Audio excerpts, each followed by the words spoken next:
Baik, berikutnya kita masuk ke gelombang stasioner. Pada bahasan pertama kita bahas dulu yang pada ujung bebas.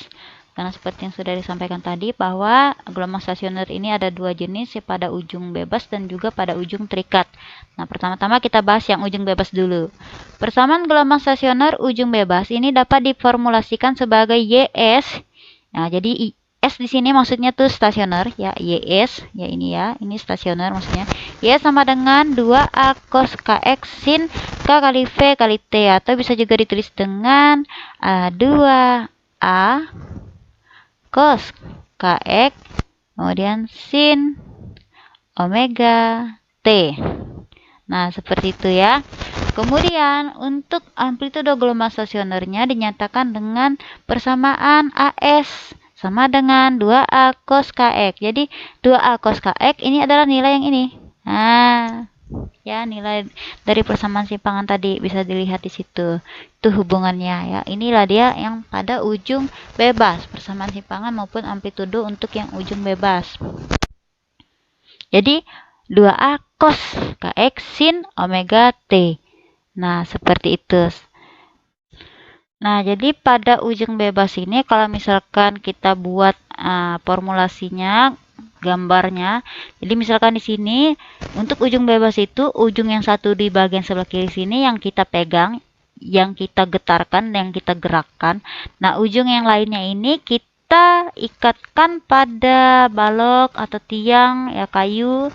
Tapi di sini kita beri gelang. Jadi ini memungkinkan ujung yang satu ini bisa juga bergerak ke atas dan ke bawah. Jadi dia tidak mati gitu ibaratnya ya. Maka dari situ ketika kita getarkan di sini maka gelombangnya akan bergetar. Nah, ketika sampai di titik pantul ini maka dia akan dipantulkan. Nah, bentuk pantulannya seperti ini. Jadi kalau tadi dia datangnya seperti ini, nah sampai di sini dia pantulannya akan kebalikan dari arah gelombang datang. Maka pada ujung bebas ini, pada bagian titik pantul itu akan terbentuk perut. Ya, perut itu ya terbentuk pada bagian bukit ataupun pada bagian lembah. Jadi ini perut, bagian yang gendutnya. Nah, gitulah ingatnya ya, perut gendut. Nah, jadi itu dia pada titik pantulnya itu terbentuk perut. Kemudian di sini, jadi pada titik pantul itu terbentuk perut yang pertama. Kemudian di sini dia ini ada perut yang kedua, perut ketiga, perut keempat dan seterusnya. Sedangkan ini namanya simpul. Ya, simpul tuh bagian yang kecilnya. Jadi ibaratnya dia ketemu di titik setimbangnya. Ah, itulah dia. Titik pantul maupun titik datang, gelombang datang maupun gelombang pantulnya itu bertemu di titik setimbangnya. Nah, itu dia. Maka terbentuklah simpul. Seperti itu. Jadi untuk menghitung berapa besar perut dan juga besar simpul, maksudnya jaraknya besar ataupun jaraknya dari titik pantul itu berapa maupun dari titik awal tadi gelombang digetarkan, maka dihitung dengan persamaan berikut ini. Ya. Ini. Ya, jadi misalkan di sini titik perut gelombang stasioner ujung bebas, ya. Perut. Biasanya di sini diberi simbol P, biasanya juga bisa juga karena itu untuk menyatakan bahwa itu perut ya, XP, XS, nah gitu. Misalkanlah sini saya tambahkan ini adalah karena ini perut, kita beri tambahan di sini huruf P.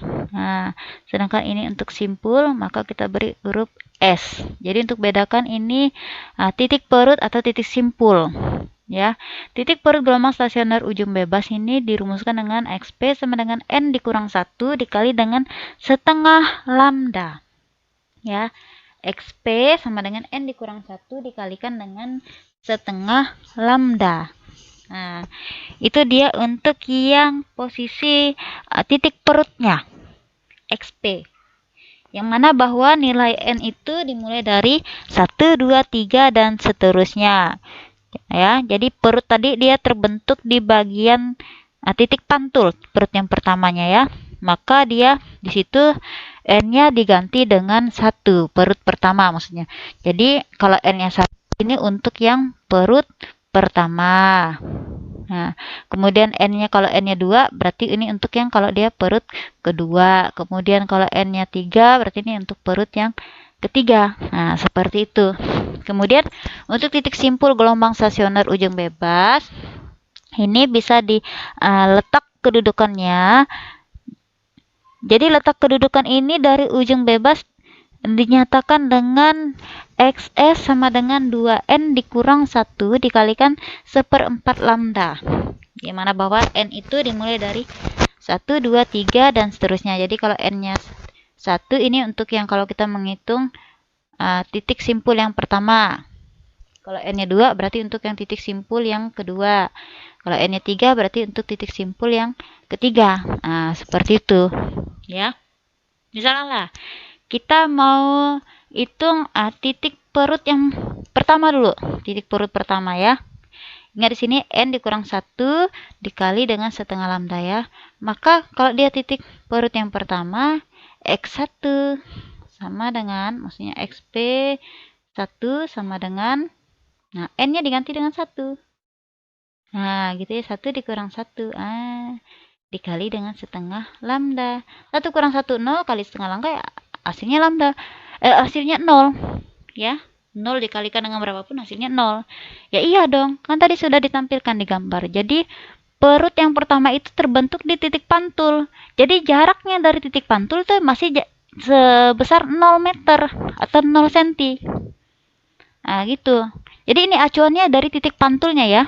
Dari bidang pantulnya tadi, dari tiangnya. Nah gitu. Bagaimana kalau yang misalkan dia perut yang kedua? Misalkan lah kita mau cari yang perut kedua. Nah, terbentuknya kapan tuh? Pada berapa lambda? Nah, gitu ya. Maka X perut yang kedua sama dengan 2 dikurang 1 dikali dengan setengah kali lambda. 2 dikurang 1 sama dengan 1 kali setengah lambda ya, hasilnya setengah lambda. Nah, ya kan? Jadi kan tadi dia kalau misalkan ujung bebas ini kalau digambarkan ya gini nih. Nih, misalkan ya gambarkan gini nih, tek. Ini gelombang datang nih. Sampai sini, misalkan. Lalu kan ini kan terus bergerak ya. Misalkan lanjut sampai sini. Kemudian itu ketemu tiang, maka nanti akan dipantulkan. Jadi sini tiangnya. Ya, tiangnya. Maka dipantulkan dia menjadi, ini kan tadi gini ya. Gini dia. Up. Tuh. Seperti ini. Kurang lebih seperti ini ya. Ini walaupun gambarnya kurang bagus. Jadi kalau misalkan pada perut yang kedua itu pada nilai setengah lambda perut kedua. Ini tadi kan perut pertama di sini nih. Nih perut pertama nih. Nih perut pertama. Maka nilainya 0 karena dia pas di titik pantulnya. Ya, pada bagian bidang pantul. Nah, perut yang kedua di sini. Ternyata terbentuk dia baru gini gelombangnya. Gelombangnya baru gini tuh. Jadi ini baru setengah gelombang. Baru setengah gelombang seperti itu. Maka di sini nilainya setengah lambda. Jadi dari gambar juga kita bisa tentukan perutnya itu pada nilai berapa lambda. Ya. Nah, seperti itu. Nah, kita coba lagi, misalkan kita lihat ke gambarnya. Ke gambarnya tadi ya. Nah, ini seperti ini. Kita lihat. Perut pertama. Nah, perut pertama kan ini nih. Nih. Ini perut pertama nih, sini nih. Ini ya, perut pertama ya. Di sini perut pertama. Masih gelombangnya masih 0. Perut kedua. Oh, ternyata di sini sudah terbentuk setengah gelombang. Nah, perut kedua. Setengah gelombang karena baru gini nih. Nih kalau kita gambar. Ini di bagian dasar lembah, ini bagian puncak bukit. Ya baru setengah gelombang. Oh, kita lanjut lagi nih sampai sini. Ini dia perut ketiga nih. Inilah dia. Ini perut ketiga sama, atas bawah sama aja. Nah, ini perut ketiga nih, ini. Perut ketiga. Berarti perut ketiga ini sudah terbentuk lanjut gini nih. Ya, ke dasar lembah. Nah, dari sini berarti udah ada setengah lembah, tambah setengah lembah, tambah satu bukit. Jadi setengah tambah setengah jadilah satu lembah dan satu bukit. Maka ini sudah terbentuk satu gelombang. Maka posisi perut yang ketiga itu nilainya pada satu gelombang. Nah, begitu. Ya, seperti itu dan seterusnya. Nah, bagaimana untuk yang simpul? Nah, yang simpul tadi dirumuskan dengan X S sama dengan 2N dikurang 1 dikali dengan 1/4 lambda. Jadi ini simpul. Simpulnya ya. Simpulnya. Misalkan lah kita mau cari simpul yang pertama. Tadi persamaannya itu adalah X. S sama dengan 2N ya. 2N dikurang 1 dikali dengan 1/4 lambda. Seperti ini. Maka kalau kita mau cari misalkan letak simpul yang pertama, maka N diganti dengan 1. 2 dikali 1 dikurang 1 dikali dengan 1/4 lambda sama dengan 2 dikurang 1. Maksud saya ini kan 2 kali 1 kan 2 dikurang 1 1 kali 1/4 lambda ya hasilnya 1/4 lambda. Nah, ini dia. Jadi simpul pertama tuh baru 1/4 lambda karena. Nah, berikutnya adalah gelombang stasioner pada ujung tetap. Kalau yang tadi kan ujung bebas. Nah, ini ujung tetap atau biasa disebut juga dengan ujung terikat. Jadi, ujung pantulnya itu, bagian titik pantulnya di bagian tiangnya tadi, itu diikat. Sehingga tidak memungkinkan untuk bergerak ke atas maupun ke bawah. Itu yang disebut dengan ujung tetap. Nah, persamaan gelombang stasioner ujung tetap ini diformulasikan sebagai YS sama dengan 2A sin KX cos KVT atau 2A ya kalau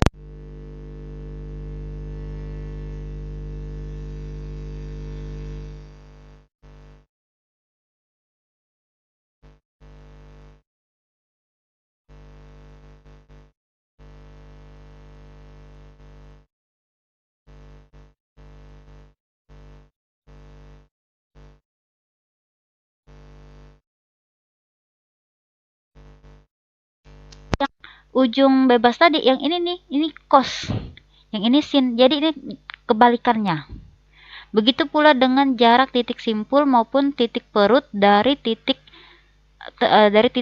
tetapnya atau di ujung pantulnya, titik pantulnya. Begitu. Nah, sekarang seperti ini kita lanjut. Nah, jadi ini pada ujung tetap, pada bagian ujungnya itu, ya bagian titik pantul. Jadi ini kan tidak memungkinkan dia bergerak ke atas maupun ke bawah seperti ujung bebas tadi, karena di sini ibaratnya dia diikatkan, diikat mati. Nah, jadi tidak memungkinkan bergerak ke atas maupun ke bawah, sehingga pada titik pantul itu akan terbentuk simpul, ya. Pada titik pantul ujung tetap akan terbentuk simpul. Ini, jadi sini terbentuk simpul, ya, simpul. Kalau yang tadi ujung bebas kan dia terbentuk perut. Nah, kalau di sini simpul, kebalikannya. Jadi gambarnya seperti ini, ya. Nah, bagaimana dengan persamaannya? Nah, persamaannya kebalikan dari ujung bebas. Jadi kebalikan. Nah, seperti ini. Ini kita lihat. Jadi dia kebalikan. Nah, ya, ini dia. Kalau misalkan yang titik perut di sini, ya titik perut XP, ini 2N kurang 1 kali 1/4 lambda. Kalau yang ujung bebas tadi kan ini yang 1/4 lambda ini tadi untuk yang simpulnya. Jadi ini kebalikan. Kebalikan. Jadi mudah aja untuk mengingatnya. Sedangkan titik simpul ujung tetap ini dirumuskan dengan N dikurang 1 kali setengah lambda. Ya, jadi kebalikan dari yang ujung bebas tadi. Intinya ingat aja kebalikannya. Nah, kebalikan ini kalau misalkan kita buat tabelnya ya jadinya seperti berikut ini, ya. Nah, ini dia. Seperti ini. Jadi kita bisa lihat kebalikan-kebalikannya. Nah, pada ujung bebas, persamaan gelombang stasionernya ini, yang ini adalah 2A cos KX sin KVT atau omega T, ya. Omega T. Jadi bedanya di sini. Ya, sin dengan cosnya. Sin dengan cosnya. Jadi kalau sini cos KX, kok di sini yang KX-nya itu sin. kebalikan. Nah, amplitudonya ya mengikuti yang tadi persamaan gelombang stasionernya. 2A cos kx untuk yang ujung bebas, sedangkan untuk ujung tetap 2A sin kx. Sementara untuk yang letak perut dan juga simpul, ya, perut dan simpul, ini kebalikan. Ya kan? Coba perhatikan. Kalau sini perut yang ujung bebas, perut n dikurang 1 kali setengah lambda, ini menjadi persamaan untuk yang simpul pada ujung tetap. Gitu. Persamaan untuk yang simpul. Nah, ya kan? Selanjutnya, yang persamaan yang simpul pada ujung bebas ini menjadi sini dia menjadi letak perut untuk yang ujung tetap, kebalikannya. Nah, jadi seperti itu, mudah saja untuk mengingatnya. Jadi kalau misalnya lupa rumus ya kamu buat gambar aja dulu lah, gitu ya. Nah, seperti itu. Jadi begitulah penjelasan mengenai gelombang berjalan dan juga gelombang stasioner. Gelombang stasionernya baik yang ujung bebas maupun ujung terikat. Untuk contoh-contoh soal kita lanjutkan di video berikutnya. Jadi tetap ikuti channel saya Yasinta Mikana M. Semoga apa yang saya bagikan ini bermanfaat untuk kamu, dan jangan lupa klik tombol subscribe-nya, kemudian lonceng notifikasi serta like dan komentar. Terima kasih.